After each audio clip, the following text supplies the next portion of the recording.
Olá a todos, eu sou Elisa Vaz, repórter do Grupo Liberal, e hoje eu estou aqui com o Jorge Sucarier, que é conselheiro da Associação Brasileira das Empresas de Software, a ABES.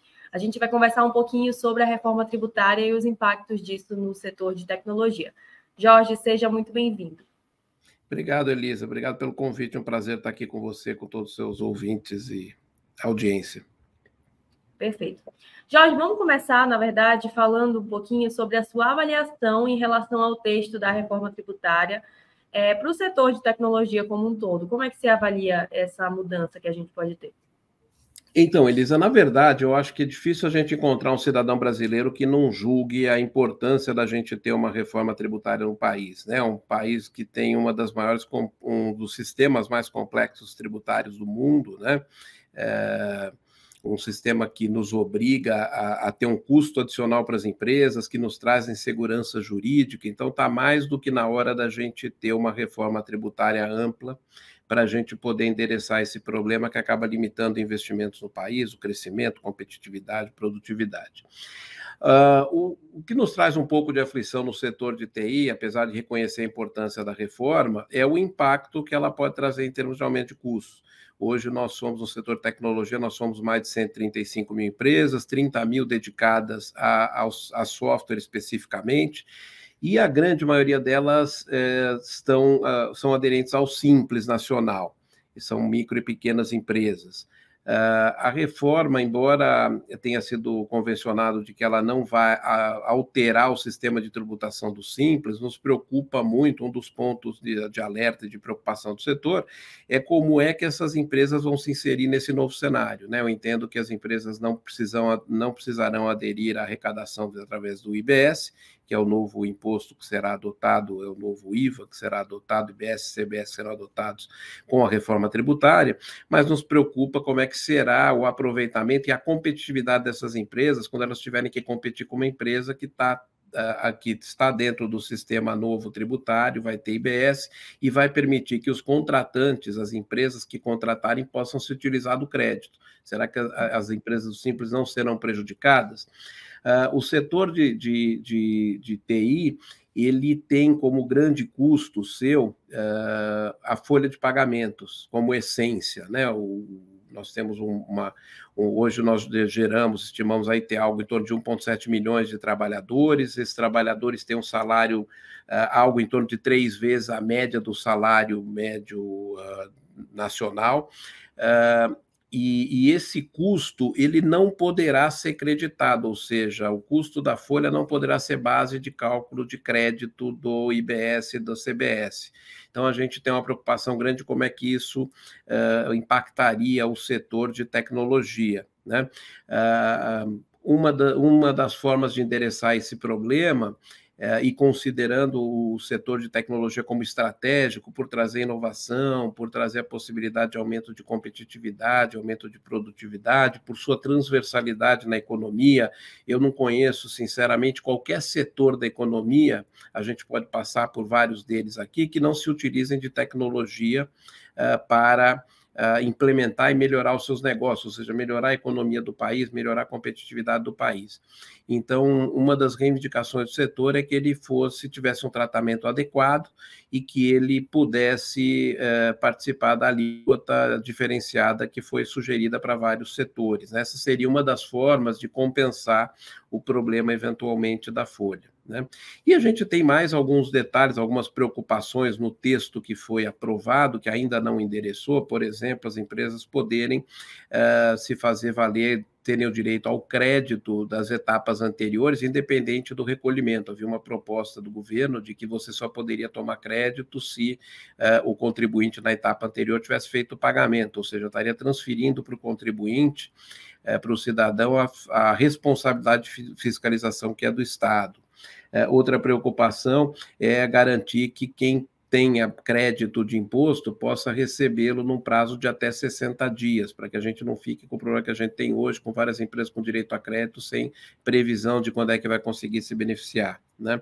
E um último ponto aqui, para não me alongar na resposta, é a gente também delimitar muito claramente o alcance do imposto seletivo, que é aquele imposto chamado imposto do pecado, que supostamente é sobre bens e serviços que fazem mal à saúde, fazem mal ao meio ambiente, só que a gente entende que essa definição era muito genérica, né? Hoje até uma garrafinha PET de água pode ser considerada nociva ao meio ambiente. Então, quem sabe daqui a pouco numa garrafinha de água a gente pode ter um imposto seletivo. Então, a gente tem uma preocupação de que o imposto seletivo passe a ser um instrumento de aumento de arrecadação à medida que o governo precisar de mais recursos. Então, sendo bastante breve aí numa discussão que é bastante ampla e profunda, esses são os pontos aí principais que a gente traz aí como preocupação para o setor. Eu queria que você comentasse um pouquinho sobre um manifesto que foi assinado por várias entidades do setor de TI, incluindo a ABS, que pede uma alíquota reduzida em relação à alíquota padrão. Você pode explicar melhor quais são as demandas que vocês colocaram nesse manifesto e também como essa redução poderia beneficiar tanto o setor como a economia como um todo, por favor? Pois não, muito boa pergunta, Elisa. Na verdade, o setor de tecnologia, acho que ninguém questiona a sua importância, a sua relevância, ele tem um papel transversal na economia, não tem nenhum setor da economia que não se utilize de tecnologia para digitalizar seus negócios, para aumentar a produtividade, para ganhar competitividade. Adicionado a isso, a gente tem no setor de tecnologia um componente de custo bastante elevado, que é a folha de pagamentos, né? Nós temos hoje quase 1,7 milhões de trabalhadores dedicados aí no setor, e esses trabalhadores têm uma média salarial 3 vezes maior que a média nacional, né? E esse custo de folha, ele não pode ser base de crédito do IBS e do CBS, ou seja, o nosso setor é um setor que tem uma penalização. Hoje a gente tem uma alíquota que varia de 5,65%, eu diria até 11%, dependendo da atividade que você considerar do setor de TI, e a gente iria para uma alíquota de 25%, ou hoje já o ministro da Fazenda falou em alíquota de 27,5%, com as alterações que houveram no último relatório apresentado à reforma tributária, e a gente tem um aumento significativo, onde uma grande parcela, em algumas empresas, chega a representar 70% do custo, a parte de folha de pagamento, que não pode ser base de cálculo do novo IVA, ou do IBS e do CBS, que serão os novos impostos, substituirão os impostos que a gente tem atualmente. Então, a ideia, uma das maneiras da gente mitigar esse problema, considerando a importância e a relevância do setor para a economia como um todo, seria o setor ter um tratamento adequado, e a gente entende que esse tratamento adequado seria ser incluído aí entre os setores que terão alíquota diferenciada, ou seja, uma alíquota de 40% da alíquota final total, né? Esse é o conceito, essa é a ideia que está por trás da sugestão do manifesto. Aliás, esse é o grande pedido do setor na reforma, para que ele seja pouco impactado e, inclusive, para que a gente possa garantir que a economia brasileira continue investindo em inovação, seja cada vez mais criativa, possa ser cada vez mais competitiva e possa recuperar a produtividade que a gente perdeu nos últimos 15 anos.